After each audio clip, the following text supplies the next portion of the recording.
Welcome to another episode of Passion Works 101, where we encourage you, help you, want you to make your passion work for you. My name is Patrice Live. And I'm Kendra R.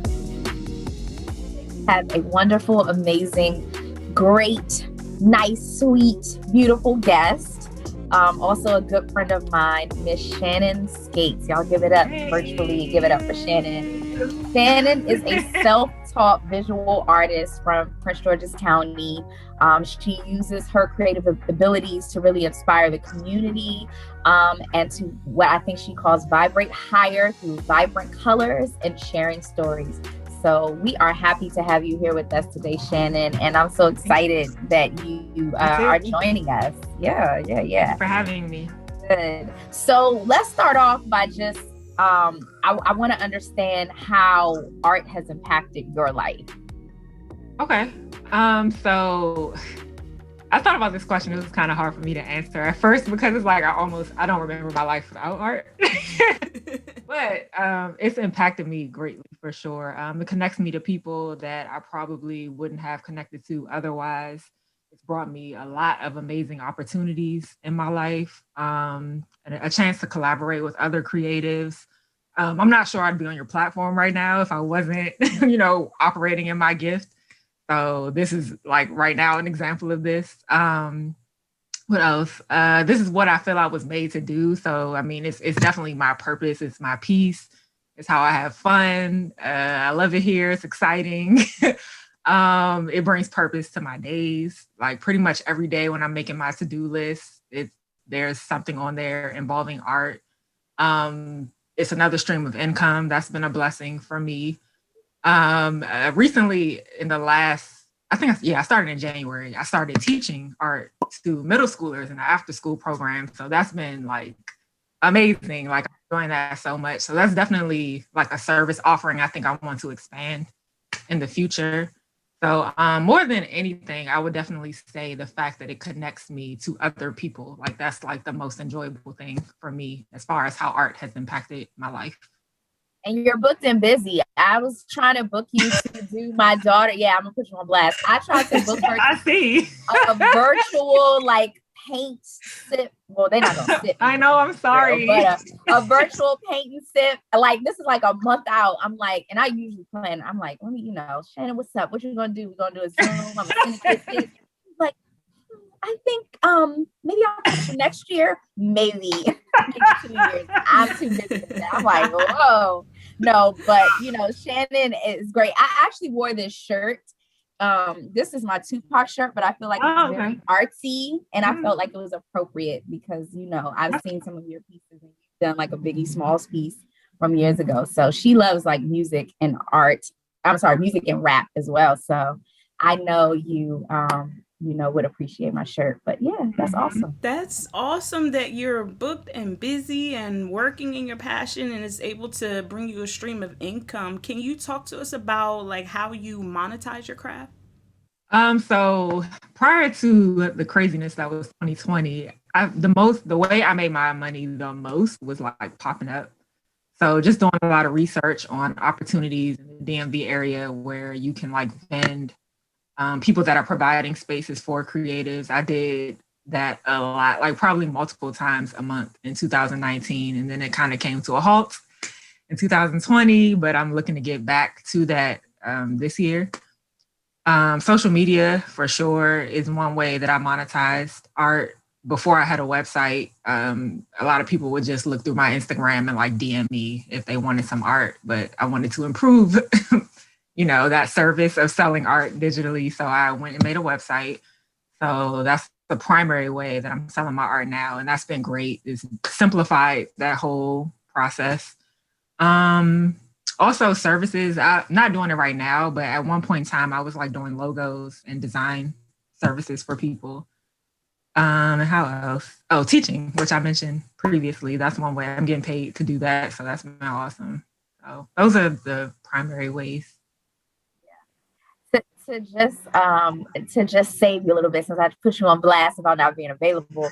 Thanks. And Kendra, maybe when you can drop this in, but she did design the back of this jacket that I wore during my Wonder Oh Woman. yeah, I forgot about that. Nice. And so we just had this army fatigue. That was one of the looks that we were going for during that I think album. I remember that. I remember that jacket. And she designed it and put stuff on it. You know, I was like, I won't take that credit. That was Christy that put Christy, right? Christy, our good friend, who is also my stylist as well. Our good friend Christy had like a vision, and she's like, I gotta go take it to Shannon to like finish this, and she asked me to do that. So yes, I will say she does show you love. Thanks for being on my side.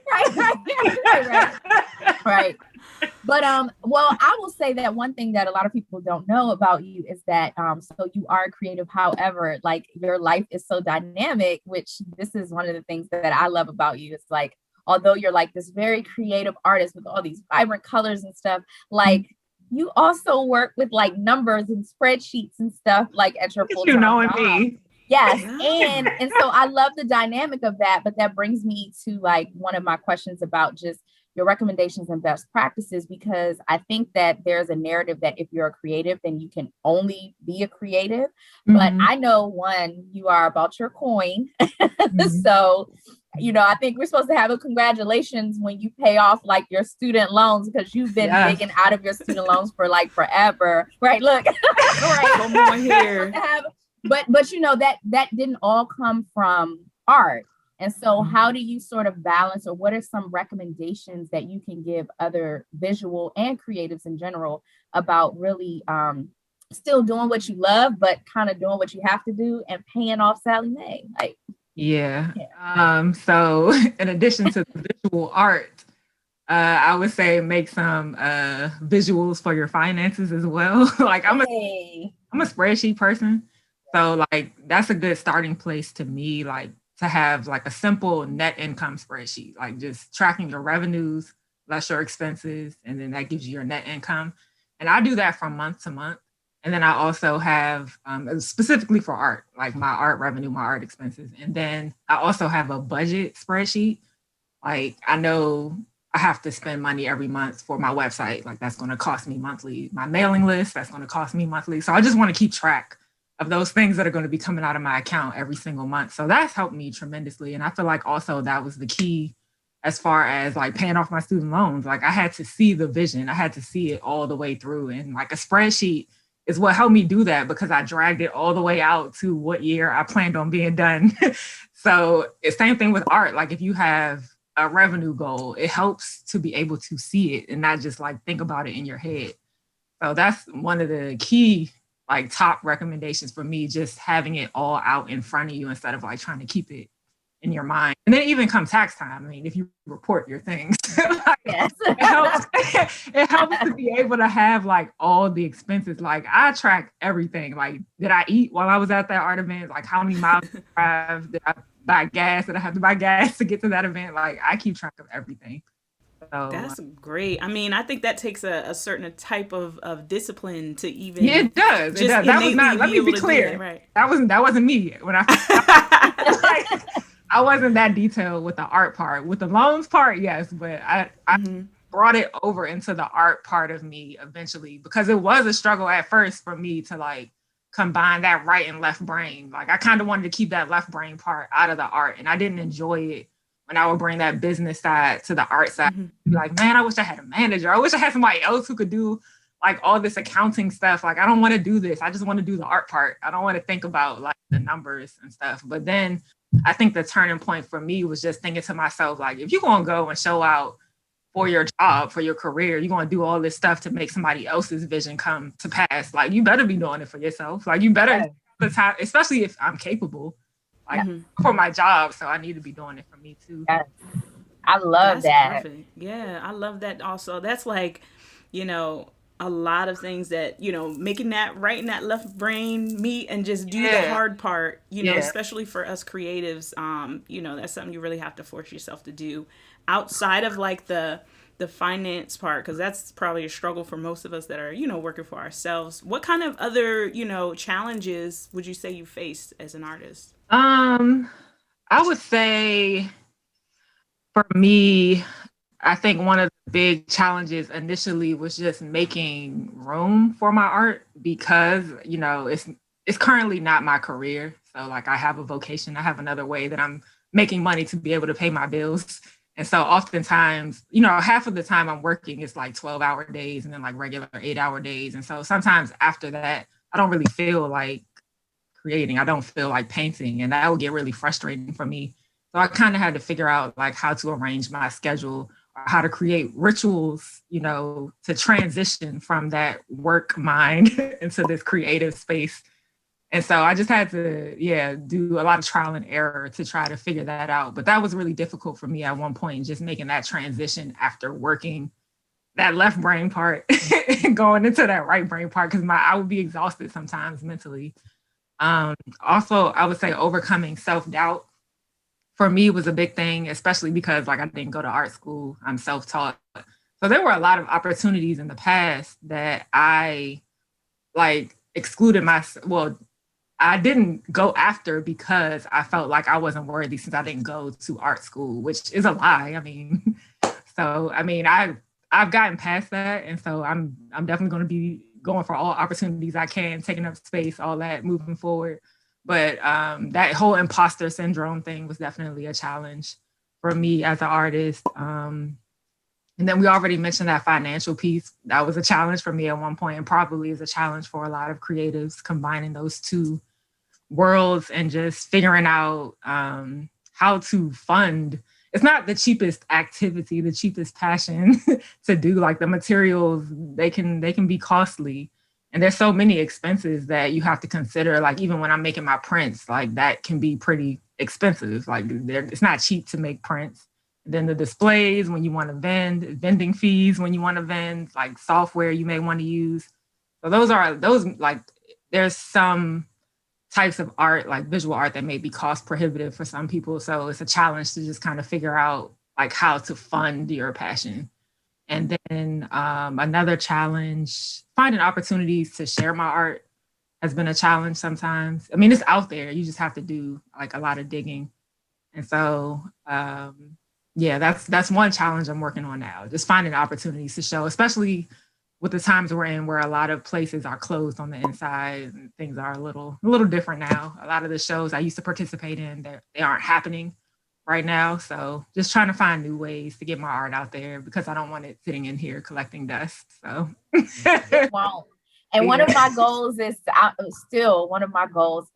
want to buy an original piece from you, not a print. Thank you. I'm waiting on some things right now that are good things to be able to. You just reminded me.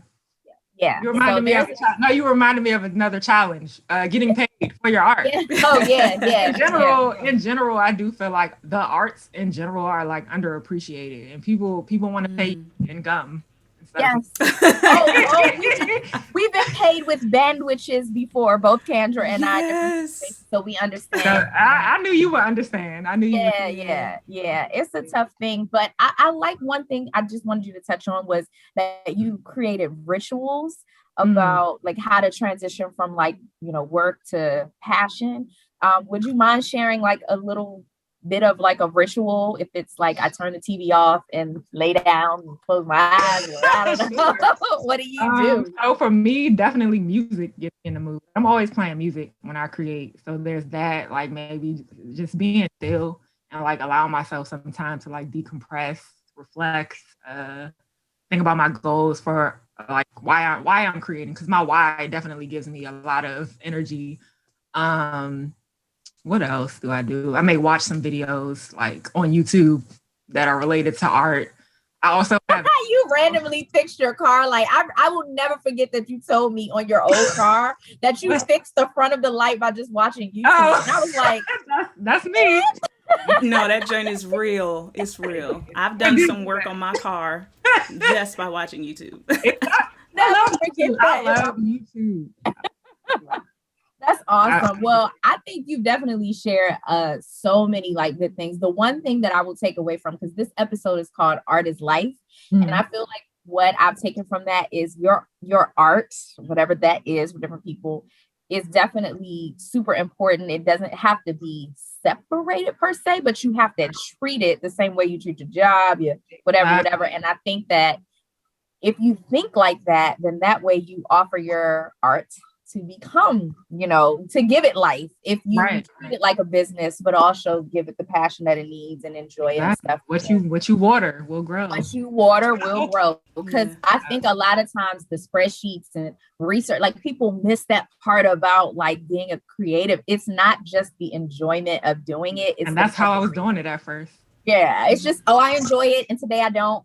But what happens when you book a show to do like a live painting and you just don't feel like it because you just got into an argument with somebody or whatever? Like you're still obligated to go. Your passion is waiting on you to continue to do it. And so I think if more people realize that, maybe that's helpful for people to like, it's a spreadsheet, it's some research. Go to YouTube, fix your car while you're there. Shannon did like,